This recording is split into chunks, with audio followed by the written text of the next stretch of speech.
Então nós vamos fechar os nossos olhos tranquilos, confiantes que estamos, felizes pela oportunidade do reencontro nesse momento. Nós agradecemos a Deus a oportunidade de aprendermos um pouco mais sobre as suas lições e os seus exemplos, aprendendo com ele e colocando em prática todo esse aprendizado no nosso cotidiano, de modo a conquistarmos justamente a plenitude, a alegria que tanto desejamos. Da mesma forma, a capacidade de infundir nos nossos semelhantes esse mesmo bem-estar, essa mesma plenitude que alcançamos. Então, auxilia-nos, Senhor, nesse instante, a assimilarmos os teus exemplos, os teus ensinamentos, e que as nossas mentes e os nossos corações se aproximem mais da realidade desse comportamento. Que assim seja, graças a Deus. Muito bem, eu vou ler sucintamente essa passagem a fim de que memorizemos um pouco alguns dados importantes que ela nos traz, porque nós vamos precisar aqui diferenciar personagens, ambientes e situações. Para tanto, eu vou ler sucintamente a passagem que está em Marcos, capítulo 2, versículos 1 a 12, foi o que eu escolhi, existe também em Mateus, mas eu vou escolher Marcos para ler, e diz assim essa passagem: Em alguns dias depois, entrou outra vez em Cafarnaum, e soube-se que estava em casa. E logo se ajuntaram tantos, que nem ainda nos lugares junto à porta cabiam, e anunciava-lhes a palavra. E vieram ter com ele, conduzindo um paralítico trazido por 4. E não podendo aproximar-se dele, por causa da multidão, descobriram o telhado onde estava, e fazendo um buraco, baixaram o leito em que jazia o paralítico. E Jesus, vendo a fé deles, disse ao paralítico: Filho, perdoados estão os teus pecados. E ali estavam sentados alguns dos escribas, que arrazoavam em seus corações, dizendo: Por que diz este assim blasfêmias? Por que diz este assim blasfêmias? Quem pode perdoar pecados senão Deus?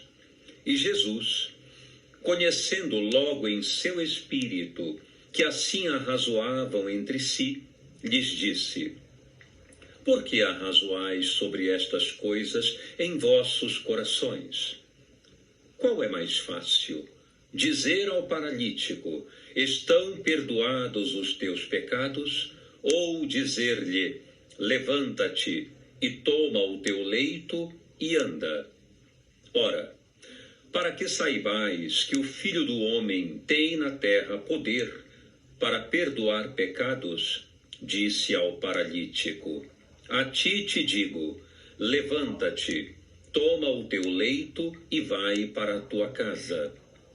E levantou-se, e tomando logo o leito, saiu em presença de todos, de sorte que todos se admiraram e glorificaram a Deus, dizendo: Nunca tal vimos.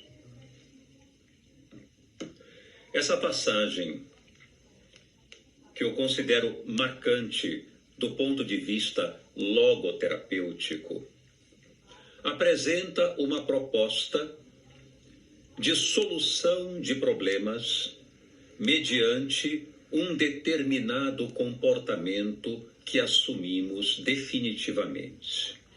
Nós temos, de um lado, como personagens marcantes, uma pessoa enferma, em paralisia, e temos, de outro, Jesus, que nós vamos denominar aqui como a solução. Chegar até Jesus é a solução. A solução para que nós busquemos uma modificação radical na nossa posição, na nossa estrutura pessoal. Então, de um lado, temos uma pessoa paralítica ou em paralisia. De outro lado, temos a solução dessa paralisia. Quando, então, definitivamente, a pessoa, como está na mensagem, começa a andar. Bem, nós podemos interpretar do ponto de vista simbólico esse episódio como sendo a pessoa paralítica. Claro, aqui, provavelmente, no caso, trata-se de alguém que tem uma patologia orgânica, uma patologia onde ele não consegue deambular.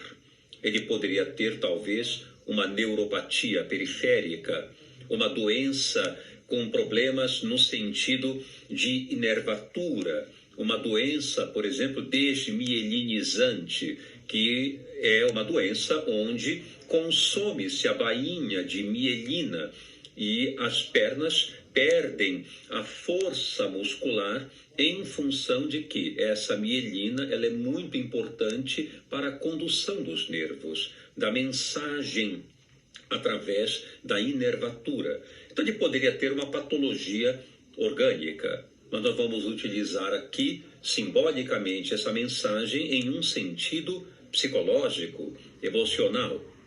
Então nós temos aqui uma pessoa em total paralisia. Ora, o que significa essa paralisia? Significa que nós, em um dado momento da nossa vida, adotamos um estado de paralisia do ponto de vista emocional e comportamental. Ocorrem momentos da nossa vida em que ficamos tomados de conflitos, de dificuldades pessoais, de queixas muito intensas a respeito de nós mesmos, da vida, do nosso momento atual, do nosso futuro, queixas diversas, onde nos sentimos ultrajados, lesados, machucados de alguma forma. Então, esses conceitos que desenvolvemos dentro de nós mudam completamente o nosso humor, os nossos sentimentos e também, por sua vez, comprometem a nossa marcha, o nosso desenvolvimento para o progresso pessoal.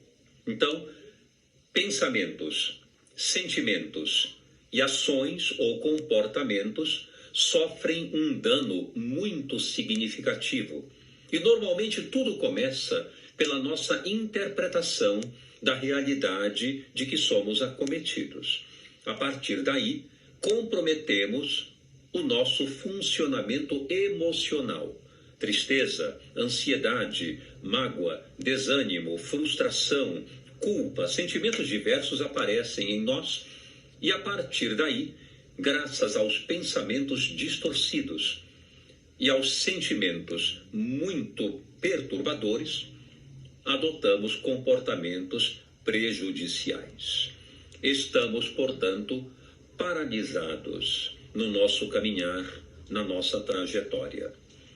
A depressão, os transtornos de ansiedade diversos, são exemplos muito claros dessa paralisia. A depressão hoje toma conta de uma gama imensa da população mundial.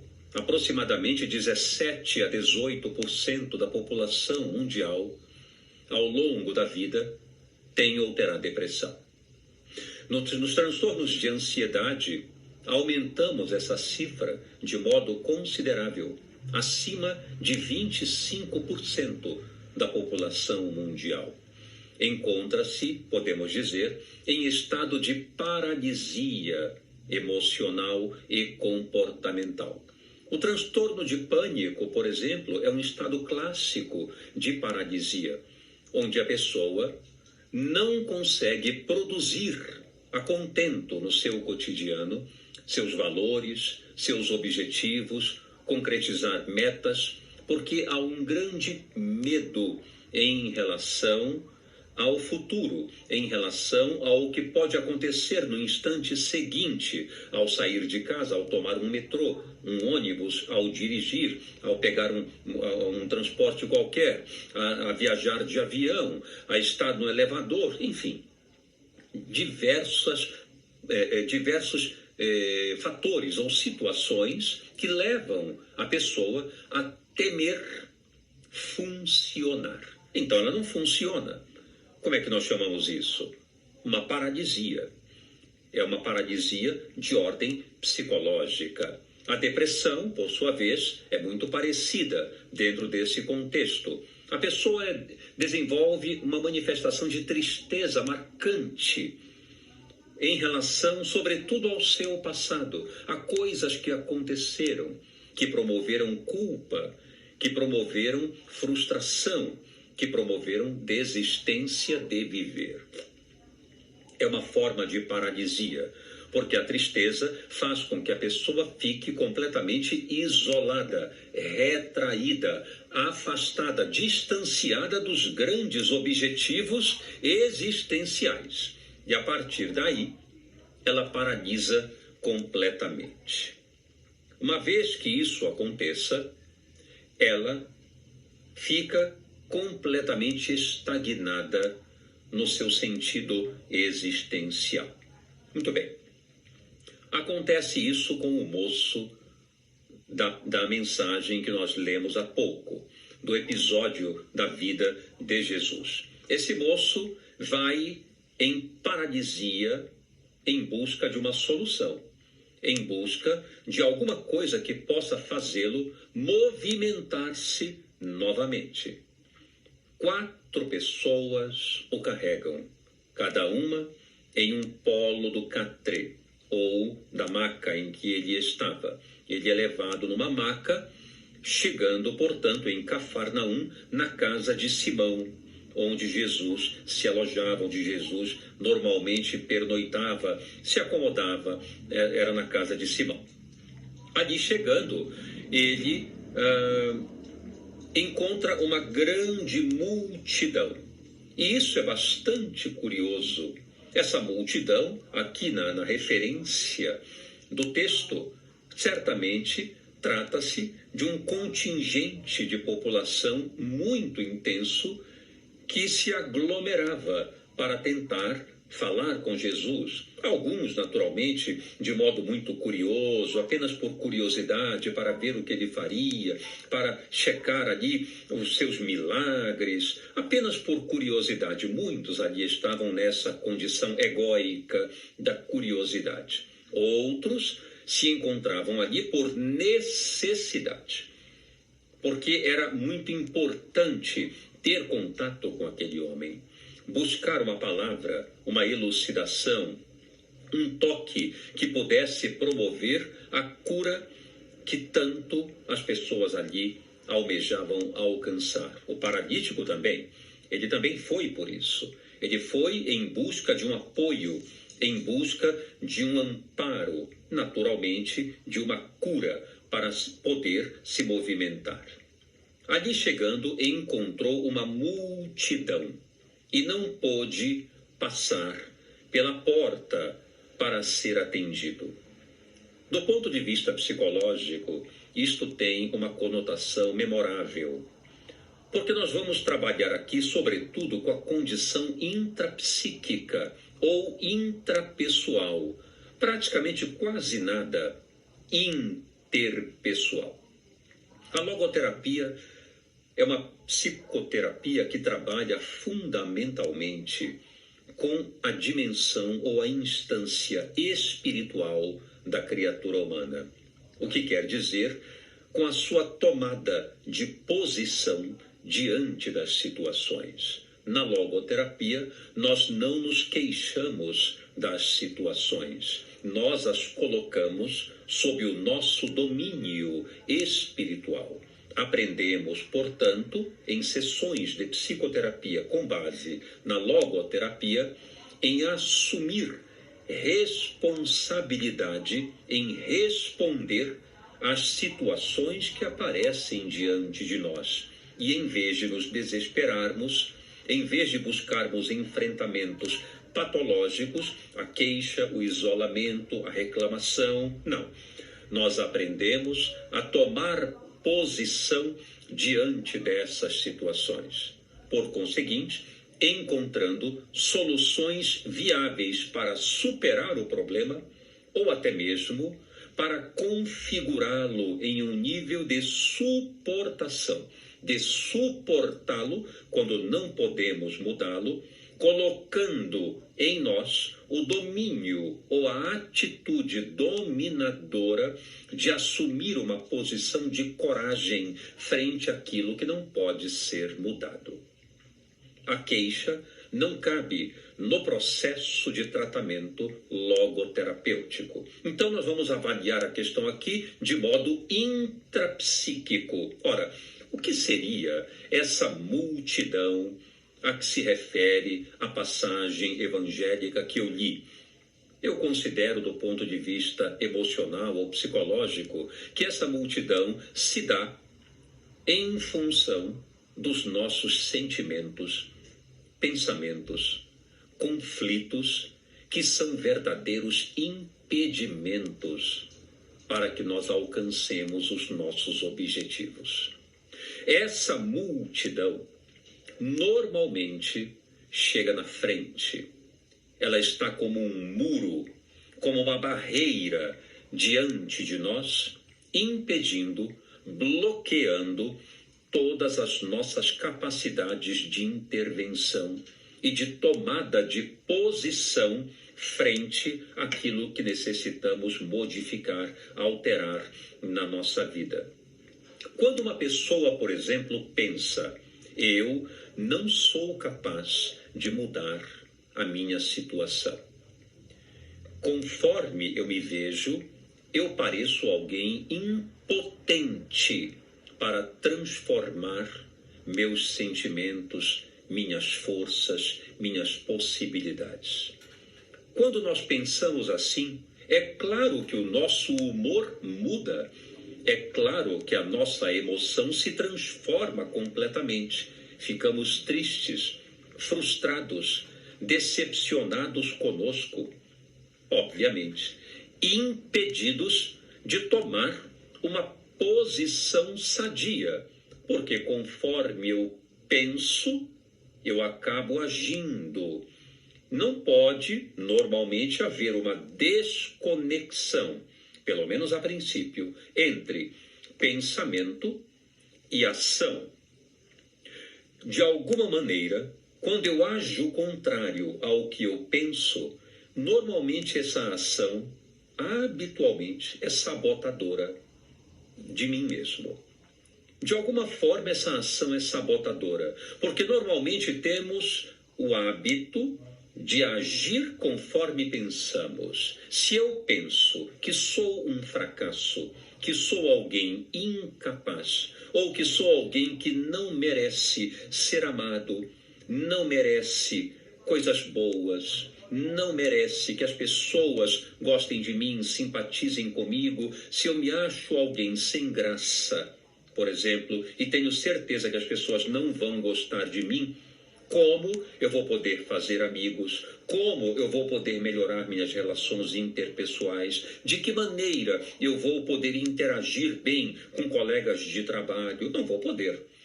Porque se eu creio que sou um fracasso e se eu creio que não mereço, eu vou agir conforme essas possibilidades. Quando eu estou unido, jungido aos meus pensamentos, aos meus conceitos e aos meus conflitos, crio imediatamente barreiras diante de mim que estão à minha frente. E lá na passagem há um relato muito curioso. Jesus, então, está na casa de Simão, repentinamente, todos sabem e vão se amontoar à porta. Ora, não é assim que acontece com as barreiras que nos impedem de ser felizes? É exatamente assim. Lá está a solução. e nós estamos chegando. O que acontece quando nos aproximamos da solução pela maneira mais óbvia, pela maneira mais sadia, pela maneira mais adequada, pela porta em relação à passagem? O que acontece para nos impedir de ter sucesso? Nossos conflitos, nossos sentimentos, nossos pensamentos. Lá vão eles para a porta bloquear a nossa passagem, dizendo: aqui não é bom para você. Isso não vai dar certo. Você não vai conseguir. Você não é merecedor disso. Você é alguém repleto de erros, repleto de dívidas. Não é para você esse bem-estar que está aí dentro.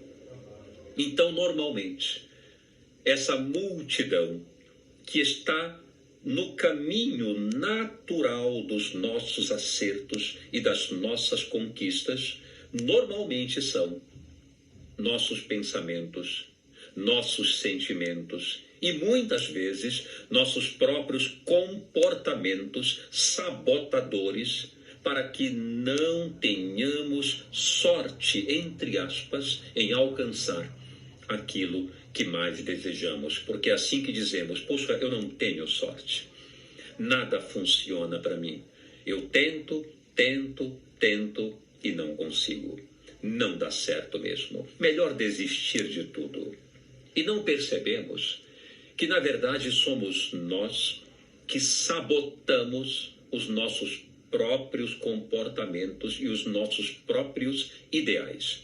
Nós mesmos os sabotamos. Vou dar um exemplo muito básico para você compreender. Digamos que eu tenha um seguinte conceito dentro de mim: eu não mereço o amor das pessoas, o carinho delas. Eu sou alguém muito culpado. Eu sou alguém muito infeliz. Eu sou alguém completamente sem graça, desmerecedor de amor, de afeto, de solidariedade. Digamos que eu pense isso, mas não me dou conta, porque essas crenças profundas nós não sabemos. Nós temos, e elas eclodem em nós, provocando graves dores emocionais, mas nós não nos damos conta disso. Normalmente, não nos damos conta dessas situações que nos afetam intimamente. Não nos damos conta. E aí, vamos então na direção do convívio com as pessoas. Emocionalmente frágeis, tristes, retraídos, ansiosos para não demonstrar nossas fraquezas. Ora, o que é que nós vamos fazer em relação a essas pessoas, já que não acreditamos que elas vão gostar de nós? Nós vamos para as polaridades negativas do comportamento, sabotando a nossa relação. Ou nós nos isolamos, alguém chega para nós e diz assim: fulano, amanhã vai ter um aniversário de um companheiro nosso, eu gostaria muito que você fosse, ele também pediu para convidar você, vá lá, participe conosco. E eu digo: puxa, infelizmente eu tenho um compromisso, não vou poder ir. Mas não é verdade. Eu estou com vergonha de ir. Eu estou com medo de enfrentar o olhar das pessoas, porque eu não me sinto capaz de agradá-las. Então, o que eu faço? Eu me isolo e penso normalmente: na verdade, só me convidaram porque estão com pena de mim. Aquilo foi um convite simplesmente formal. No fundo, eles não queriam que eu estivesse lá. Tenho certeza disso. Foi um convite bem formal. Nem adianta eu ir, bobagem, não se importam comigo. Esse pensamento ocorre não porque seja verdade a minha suposição, mas porque a minha crença interna: eu não tenho valor, eu não tenho a capacidade de receber amor, eclodiram essas crenças dentro de mim, sem que eu percebesse. E aí eu começo a pensar de forma sabotadora, projetando nos outros a responsabilidade em vez de assumir a minha. Eu digo: na certa me convidaram só por uma questão de educação. No fundo, não querem que eu esteja lá. Ficaram sem graça em não me convidar e acabaram convidando. Eu começo a interpretar isso de uma forma sabotadora. E isso me deixa mais triste ainda. O que eu faço? Continuo evitando os relacionamentos, porque eu acho que quando eles me convidam, eles estão com pena de mim. E isso vira um círculo vicioso, porque eu continuo reforçando a minha ideia, quando não vou, de que as pessoas, de fato, não gostam de mim. Por que isso acontece? Porque as pessoas, também tendo conexões mentais, elas também começam a pensar, poxa, fulano a gente convida, nunca está presente, nunca vem, parece que ele não gosta de nós, parece que ele prefere ficar na dele, isolado. A próxima vez eu não vou convidar então, porque ele prefere ficar ali, restrito na dele. Talvez ele ache até que a gente está incomodando, insistindo demais, então não vamos convidar mais o fulano. Aí o fulano que tem essas crenças pensa, tá vendo? Ninguém me convida mais, ninguém se importa comigo. E aí está a prova, ninguém gosta de mim mesmo. Nele não se dá conta que ele provocou aquilo, sabotando as relações, porque se ele fosse, interagisse, ele perceberia que as pessoas gostam dele, querem a presença dele, simpatizam quando ele está ali, mas ele crê que não, porque as crenças internas, os pensamentos, os sentimentos mostram para ele que ele é alguém sem valor e não merecedor de amor. E é esta multidão que está ali bloqueando o caminho natural, o caminho mais fácil, mais sadio, mais jovial. Isso fica bloqueado. Essa multidão vai na frente, como aconteceu com a mensagem. E quando a gente chega paralisado para tentar buscar o apoio, a ajuda, lá está a multidão das nossas ideias dizendo, não vá porque você não merece, você não é capaz, você é um inútil. E aí a gente volta para trás e permanece como está. Ou vai pelo caminho mais difícil de encontro à solução. Em vez de irmos pela porta das conquistas naturais, entramos para a solução através do telhado das conquistas por meio mais difícil. Como aconteceu na passagem, já que ele não podia entrar pela porta, colocaram uma corda, ele precisou ir pelo telhado. Foi a ideia que tiveram para descer a maca, já que a multidão impedia a porta. Então, puxaram-no por uma corda. Imaginem um sacrifício que deve ter sido isso e as dores acerbas que ele sentiu, né? Puxaram ele, levaram para cima e colocaram, então, tiraram ali aquela palha toda que cobria o telhado e desceram para o interior da residência de Simão através do telhado. Dá para imaginar que por meio daquelas sacudidelas, aquela movimentação toda, o incômodo, a dor que aquele homem deve ter sentido. E aí vem a nossa reflexão psicológica. Quantas vezes nós chegamos na solução dos nossos problemas justamente através da dor, através de muito mais sacrifício? Quais são esses sacrifícios, essas dores, esses incômodos que experimentamos até chegar na solução? Entrando sempre pelo telhado dos problemas para alcançar a solução que tanto queremos. Bebemos demais. Usamos drogas para tentar esquecer o sofrimento. Bebemos para tentar anular os incômodos, os pensamentos, o sofrimento. Compramos demais para tentar desviar a nossa atenção da dor, compensando através de compras excessivas.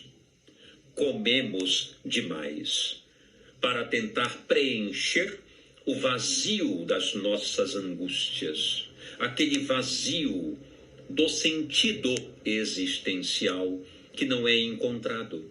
que não é descoberto e quando não nos conectamos com o sentido da nossa existência, o interior, na dimensão do espírito, fica completamente vazio. E o que é que nós fazemos? Precisamos compensar de alguma forma.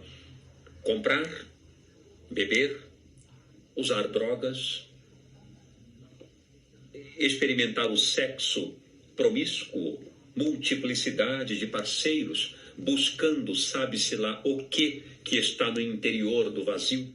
Enfim, várias formas de inquietação, de angústia e de tormento que buscamos para burlar o sofrimento.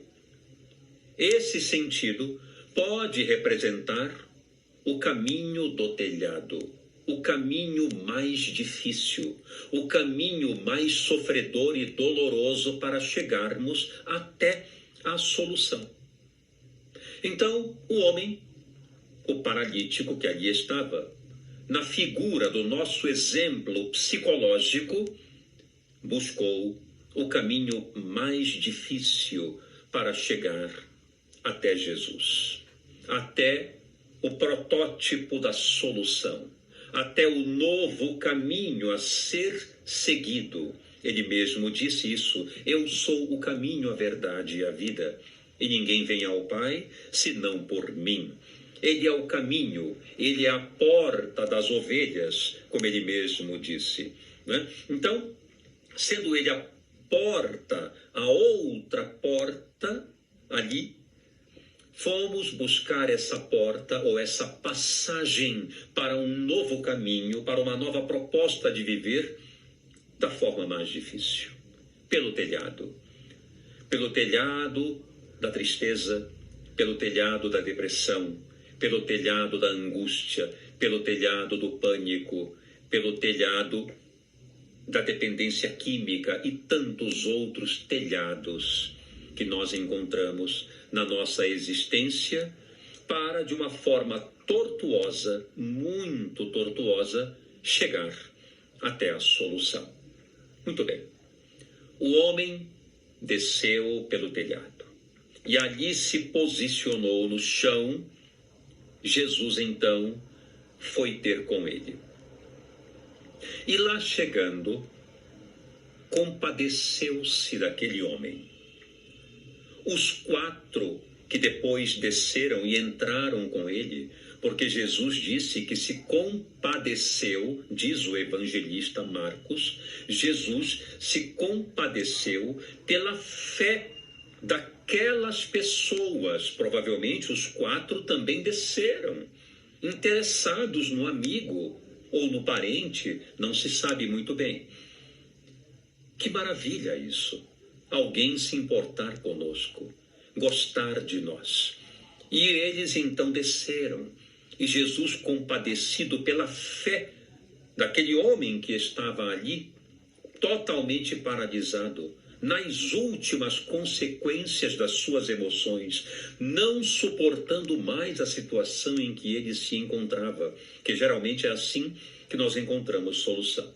Em vez de encontrar solução logo no começo dos problemas, deixamos eles se avolumar, e aí então, no desespero, nas últimas circunstâncias, é que vamos buscar solução por meio de imensas dores. Então, o homem chegou ali junto com os 4 e Jesus, compadecido daquela fé, disse para ele: filho, os teus pecados estão perdoados. Em psicologia, nós chamamos isso, vejam que curioso, Jesus aplicava técnicas de psicoterapia que hoje muitos teóricos da personalidade atribuem a si. Ok, nenhum problema dar essa atribuição. De fato, desenvolveram a técnica de modo claro, de modo evidente. Porém, o psicoterapeuta excelente da humanidade é Jesus. Porque no Evangelho nós vamos encontrar técnicas de psicoterapia que hoje utilizamos no consultório rotineiramente. Essa é uma delas, baseado na teoria da regulação emocional. Uma proposta bem recente, de terceira onda da psicoterapia, que é a última onda, a última leva dos modelos de psicoterapia. Teoria da regulação emocional, onde nós aplicamos uma técnica chamada validação das emoções. Isto é, em vez de dizer para a pessoa como você chegou nesse ponto, o que foi que você fez para estar nesta condição? Viu só?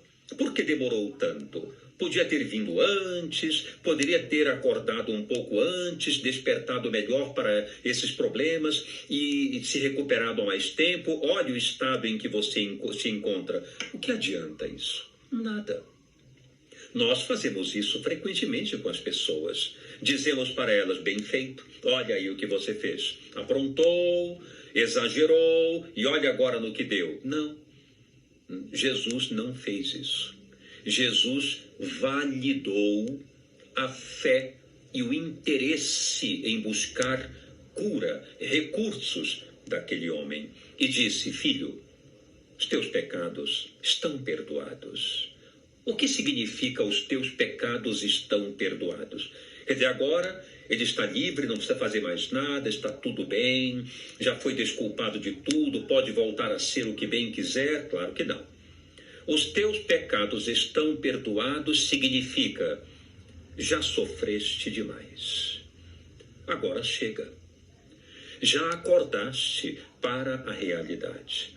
Já tens ciência de tudo que fizeste, do quanto erraste, do quanto te equivocaste no cotidiano, do quanto recuaste e do quanto temeste. Agora que já aprendestes que estas condutas não funcionam, que esses modelos de enfrentamento dos problemas, recuar, fugir, negar, ignorar, ou beber, ou fumar, ou usar drogas, enfim, dentro do contexto que estamos aqui abordando, já que todos esses mecanismos de enfrentamento não estão funcionando, escolhe outros. Vamos adotar outros agora. Então agora é o teu recomeço. E fizeste bem em ter vindo. Bem se vê a tua fé, a tua coragem, apesar dos teus problemas. O nome disso é validação. Não se elimina o fato de que a pessoa tem que fazer esforços para mudar. Mas valida-se o esforço que ela fez até agora para encontrar uma nova solução. Afinal, ela passou pelo telhado, o que é muito mais difícil do que passar pela porta. É muito mais difícil. A multidão estava lá e ela precisava realmente passar pela multidão, mas não conseguiu. Era muito difícil para aquela pessoa atravessar a ameaça dos seus pensamentos negativos, a ameaça dos seus sentimentos perturbadores. Bem nós sabemos, todos nós aqui sabemos o quanto é difícil vencer pensamentos distorcidos, superar sentimentos tão dolorosos, de raiva, de ódio, de mágoa, de culpa. Como é difícil vencer, mesmo em terapia, como é difícil superar sentimentos assim. Todos nós sabemos. Então, vamos pelo meio mais difícil ainda, que é pelo telhado das dores superiores àquelas que seriam para passarmos pela multidão dos problemas internos.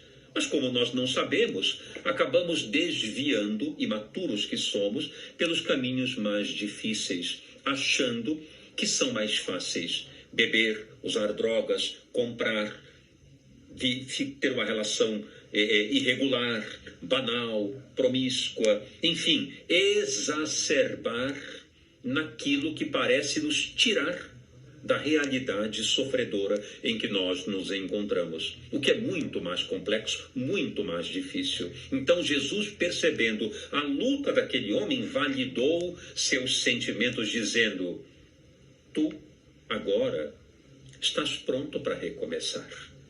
É natural que tenhas esse sofrimento, não deve ter sido nada chegar aonde te encontras. Mas agora, se quiseres, tudo vai mudar. É a validação dos sentimentos, validação dos esforços que ele alcançou para chegar até aquele momento da solução, encontrar a pessoa certa para apoiá-lo, para validá-lo, para protegê-lo naquele momento que ele precisava. Os teus pecados estão perdoados. Foi o primeiro impacto dizendo, eu estou te acolhendo, eu estou te protegendo, chegaste a um lugar seguro, tem calma. Foi o primeiro momento de encontro com o terapeuta sábio que era Jesus. Mas em seguida, ele percebeu no íntimo dos escribas que lá estavam, fariseus e outros que lá estavam curiosos, a conversa íntima, que nós chamamos em psicologia de ruminação. E eles ficavam ali ruminando dentro de si. Quem é este para perdoar pecados? Não é possível. É demais. Só Deus perdoa. E este aí, perdoando pecados, que absurdo. A inveja daqueles incautos também era muito grande. Eram outras criaturas negando, escondendo de si próprias suas dores. Porém, diferente daquele, porque eles nem pela porta e nem pelo telhado gostariam de passar, porque a arrogância toma conta e impede-nos de reconhecer nossas limitações, como fez aquele que estava na maca, se submeteu a qualquer coisa para se deparar com aquele homem justo que poderia ajudá-lo. Então Jesus, sensibilizado com isso, olhou para os escribas e disse, por que arrazoais desta forma em vossos corações? O que é mais fácil dizer a um paralítico? Teus pecados estão perdoados? Ou levanta, toma o teu leito e anda? O que é mais fácil dizer? E ele então conclui a psicoterapia com base na sua técnica totalmente logoterapêutica e diz assim, para que saibais que o Filho do Homem tem o poder na terra de perdoar pecados, eu te digo, e olha para o homem que estava na maca, levanta, toma o teu leito e vai para a tua casa. E o evangelista Marcos conclui de modo magnífico essa passagem, dizendo que o homem levantou, pegou o seu leito e saiu na presença de todos. E todos passaram a glorificar Deus diante daquela situação totalmente inusitada que nunca tinham visto, conforme conclui o evangelista. Vejam que mensagem maravilhosa. O que é mais fácil? Dizer a um paralítico, vamos transformar isso na nossa reflexão psicológica. O que é mais fácil dizer a uma pessoa em paralisia emocional, que tem pavor de ousar, de mudar, de avançar, de transformar a sua vida para melhor? É mais fácil dizer, permanece como estás, como vítima. Fica tranquila, tudo está bem. Não precisas fazer esforços. Nós vamos trabalhar por ti, vamos resolver o seu problema. Será que isso realmente procede? Será que é suficiente acolher? O que é mais fácil dizer a uma pessoa em paralisia? Tudo está bem, tem calma, fica aqui, estás seguro. Isso é suficiente? Será que isso basta para mudar as nossas condições internas? Será que isso basta para mudar a nossa relação direta com a vida? Claro que não. Isso não é suficiente. Pode ser o primeiro passo, mas não é suficiente. O problema é que muitos gostam de permanecer como vítimas, como aqueles que são os lesados. E se nós mantivermos apenas a tradução, teus pecados estão perdoados, e ficarmos por aí, o que vai acontecer? As pessoas continuarão como vítimas. Esse é o primeiro estágio do contato psicoterapêutico. Dizer que agora a pessoa está em um lugar estável e seguro. Ela aqui não é mais condenada.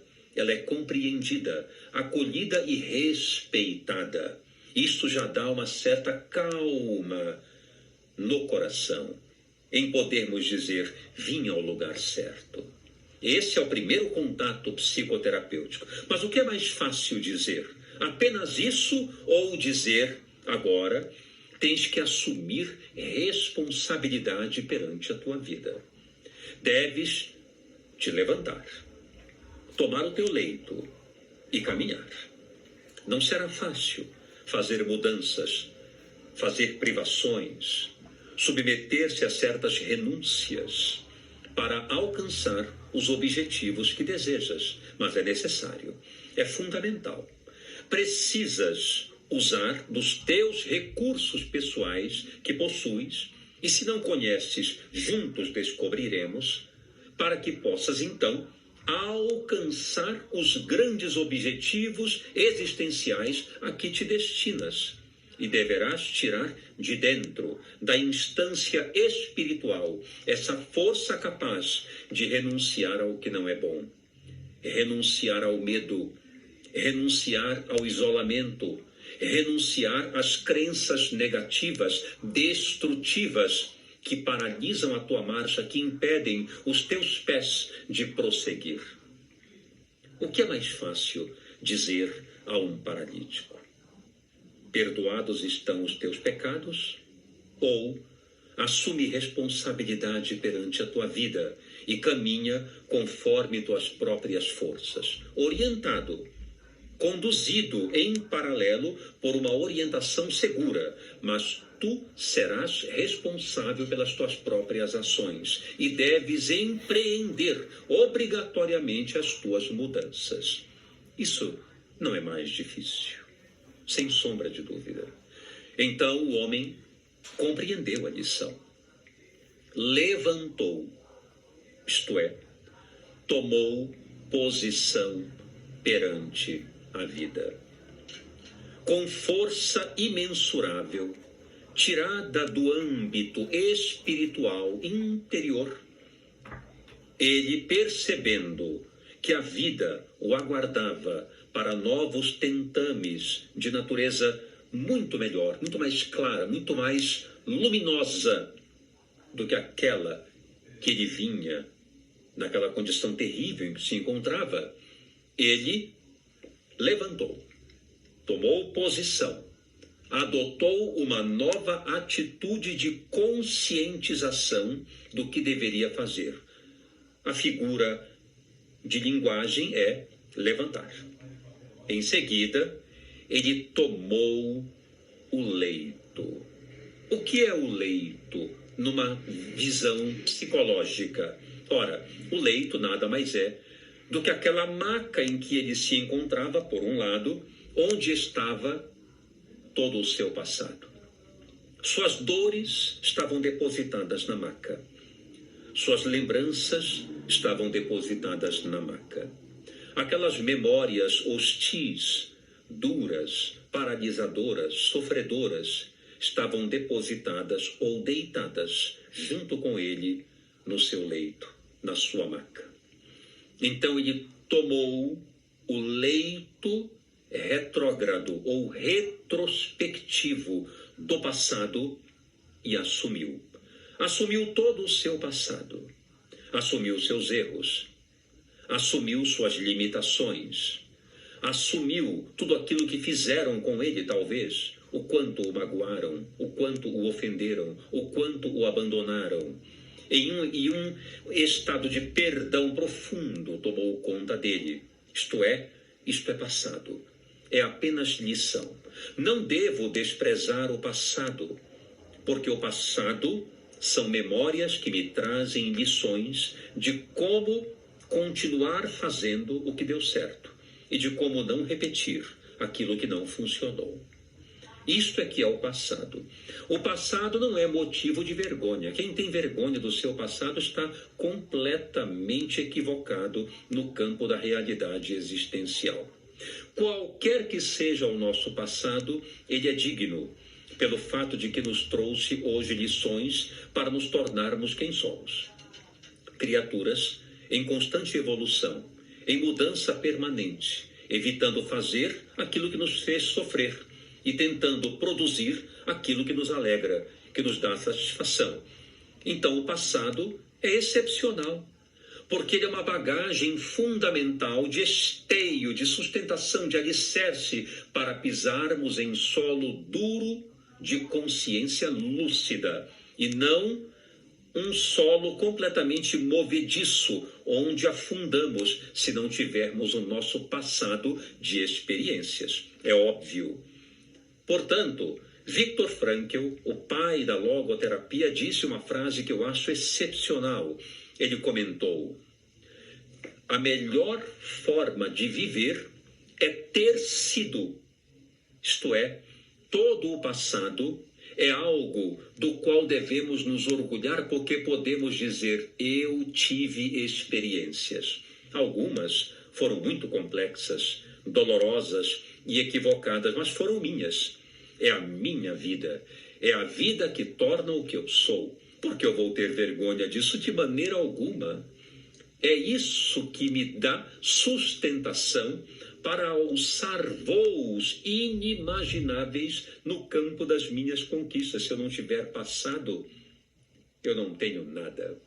Então, ele tomou o seu leito sem se envergonhar do seu passado. E, ao mesmo tempo, olhou o leito. Vejam a figura de linguagem. A trajetória, né? O leito do rio, o leito da estrada, o leito por onde ele deveria caminhar. Abriu-se um horizonte imenso diante de si, dizendo para ele: vem e constrói o melhor que puderes, a partir de agora. E ele pôde, naquele momento, dizer assim, dentro da sua alma: hoje é o primeiro dia do resto da minha vida. Não é maravilhoso pensar assim? Hoje é o primeiro dia do resto das nossas vidas. Podemos acordar e, diante de um planejamento espetacular, fazer o melhor de nós. Não repetir os mesmos enganos. Consolidar os acertos e inovar sempre cada vez mais. Algumas vezes caindo, é verdade, porque não temos total experiência, mas levantamos, prosseguimos e as quedas continuam como experiências e os acertos também como adubos para mais acertos. E aí, no final, maravilhosamente descrito por Marcos, ele diz: e o homem tomou o seu leito e atravessou na presença deles, isto é, dos escribas e dos fariseus que ali estavam. Mas nós aqui vamos transferir para uma visão intrapessoal. Agora, lembrem-se, quando começou, ele não conseguiu atravessar pela porta, porque havia uma barreira formada pela multidão dos conflitos, dos pensamentos, das incertezas, dos medos, das emoções negativas que barravam a porta, e ele, temeroso de enfrentar aquela realidade mental, foi pelo telhado das dores incomensuráveis. Agora, diz Marcos, ele atravessou com o leito debaixo do braço na presença deles. Vejam que coisa fenomenal. Ele então atravessou agora suas crenças negativas, seus pensamentos distorcidos, seus sentimentos prejudiciais, sem tanto temor, sem tanto medo, de enfrentá-los. Provavelmente, na sua mente, ele pensava: esses pensamentos, esses sentimentos não são eu. São apenas pensamentos e sentimentos. De fato, doem, são negativos, são crenças distorcidas que me põem para baixo. Porém, nada mais são do que perspectivas, não fatos, não são realidades, são apenas pensamentos que a minha mente me aponta. E se eu posso questioná-los, se eu posso duvidar deles, eles não sou eu. Eu sou uma criatura em constante mudança. Então, esses pensamentos que tenho aí me atormentando, logo mais poderão ser mudados, passarão através de novas conquistas, novos valores que eu abraçar, novas mudanças que eu executar. Esses pensamentos irão embora, porque eu vou me transformando pouco a pouco em alguém melhor. Como é que o pior pode ficar em mim? Então esses pensamentos não sou eu, eles não me amedrontam mais. Esses sentimentos podem estar circulando em mim, mas não sou eu. Eles apenas estão passando, como folhas sobrenadando um rio. Eles vão, vêm, e eu continuo íntegro, enquanto os sentimentos e os pensamentos começam e terminam. Então eles não me amedrontam mais.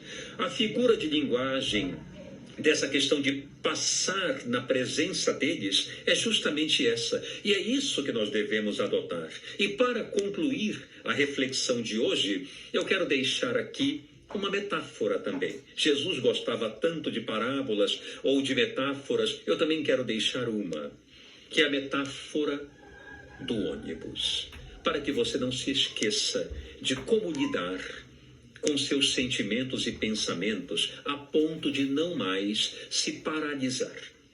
E é assim. Digamos que você seja um motorista de ônibus. Sua missão diária é transportar, através do ônibus, inúmeras pessoas. Esse é o seu trabalho. É isso que você faz. E você então possui um ônibus onde, logo pela manhã, quase clareando, lá entra você nele, senta-se, liga o motor e sai recrutando, acolhendo inúmeras pessoas. Essas pessoas vão entrando na parada do ônibus. Cada parada entra um grupo de pessoas. Vão entrando e vão se acomodando. E você olha para trás pelo retrovisor e vê aquela imensidão de pessoas no seu ônibus, tão diferentes umas das outras. Algumas sorridentes, cantarolantes, felizes. Outras com a cabeça encostada no vidro do ônibus, entristecidas, chorando por algum motivo. Outras lá atrás, revoltadas, falando ao celular, brigando, gesticulando intensamente. Outras com um tamborim, fazendo ruído, batendo alto, cantando muito alto. Outras, por sua vez, indiferentes, completamente alheias ao que está acontecendo ao redor. Muitas pessoas, umas diferentes das outras. O barulho incomoda você. O ruído o perturba. A indiferença de algumas pessoas inquieta você. A tristeza de outras mexe com os seus sentimentos. A raiva de alguns compadece você. Enfim, você começa a ficar contagiado de alguma forma pelas inúmeras pessoas que ali estão nas suas imensas diferenças. A questão é, quando você vai atravessando o seu ônibus no decorrer do caminho, você vai estacionando nas paradas. Alguns vão entrando e outros vão descendo. E assim você prossegue até o ponto final do ônibus, onde, pouco a pouco, as pessoas vão descendo. Os tristes vão descendo. Os alegres também. Os batuqueiros dão adeus. E assim por diante. Todos vão partindo, ficando somente você com o seu ônibus. Assim são os pensamentos e sentimentos. Você é um espírito imortal, dono de si mesmo, construtor da sua própria vida, autor do seu destino. Seus pensamentos e sentimentos não são você, fazem parte de você, como a sua mão faz parte de você e o seu pé também. Mas o seu pé e a sua mão não são você. Você é muito mais do que isso. Você é alguém eterno, em constante mudança, e pode fazer mudanças na sua vida para melhor no momento que você desejar. Basta levantar, tomar o seu leito e caminhar. Então os pensamentos e os sentimentos que paralisam você, que parecem provocar imenso temor da vida, são somente pensamentos e sentimentos como pessoas tão diferentes que entram no seu ônibus, mas não ficam para sempre. Eles vão descer, eles vão deixar o ônibus e no fim fica você com o seu próprio espaço mental livre para que você coloque quem você desejar, para que você povoe aquele espaço conforme lhe aprouver. Assim é a eternidade que Deus lhe promove. Então, é essa mensagem que eu gostaria de deixar para você em relação ao paralítico de Cafarnaum, uma mensagem memorável que Jesus nos deixa, que pode ser interpretada de tantas maneiras. Eu trouxe dessa forma para refletirmos do ponto de vista da logoterapia e da análise existencial. Para encerrar, vamos fazer as nossas vibrações e, por fim, daremos então encerramento à nossa noite. Fechemos os nossos olhos tranquilos, unidos que estamos, felizes mais uma vez, pela oportunidade que Jesus nos concede de nos colocarmos aqui, mesmo de forma virtual, como irmãos, como amigos, como companheiros de aprendizado, e juntos vibramos por todo o planeta, por todos os povos, nações e territórios, por cada criatura encarnada e desencarnada que habita o orbe terrestre. Todos recebam bênçãos de paz e de luz. Amorosamente nós envolvemos o nosso país, o nosso povo e os nossos governantes, rogando a Deus que ilumine a mente de todos para que a harmonia predomine e para que a crítica contumaz, a violência por meio de palavras, de atos, possa ser cessada. Amorosamente nós envolvemos também os nossos lares, os nossos familiares, as pessoas que amamos e, sobretudo, oramos por todas aquelas com quem ainda não conseguimos nos entender tão bem, para que essa harmonia, para que esse equilíbrio entre nós se estabeleça. Vibremos por elas. Oremos também por todos os que sofrem, onde quer que se encontrem, nos hospitais, pronto-socorros, cadeias públicas, creches, orfanatos, asilos, ruas, vilas e becos, onde houver uma criatura carente, em qualquer local, que a misericórdia e a bondade de Deus se façam presentes. Nós vamos envolver agora todos os lares da terra e cada membro familiar, sobretudo os doentes. Vamos envolver todas as criaturas que trabalham pelo bem e pela paz, particularmente os profissionais atuantes nesse momento tão crucial das nossas vidas, expondo-se de maneira corajosa para auxiliar os seus irmãos. Quais sejam os setores de atuação, nós pedimos, Senhor, por todos, mas também pedimos com muita intensidade por todos aqueles que discordam das leis de amor, de caridade, de perdão e de bondade. Vibramos amorosamente por todos aqueles que se perderam nos caminhos pelo vício, pelo crime de toda a ordem. Oramos também por todas as instituições que já trabalham pelo bem da humanidade, que já trabalham em prol de todas as criaturas, em qualquer campo de atuação, seja na política, na ciência, na arte, na cultura, na religião, enfim, em todas as áreas de atuação. E vibramos por nós que aqui estamos, uns pelos outros, encarnados e desencarnados, unidos na esperança, na fé e na confiança, rogamos a Ti apenas a capacidade de podermos entrar pela porta, enfrentando os nossos problemas, indo em Tua direção pelo caminho mais natural e saudável, evitando os caminhos tumultuosos da violência, da dependência, da crueldade, seja conosco ou com os outros. Auxilia-nos a nos tornar cada vez mais criaturas em Tua direção, conscientes e lúcidas. Que assim seja, graças a Deus. Muito bem.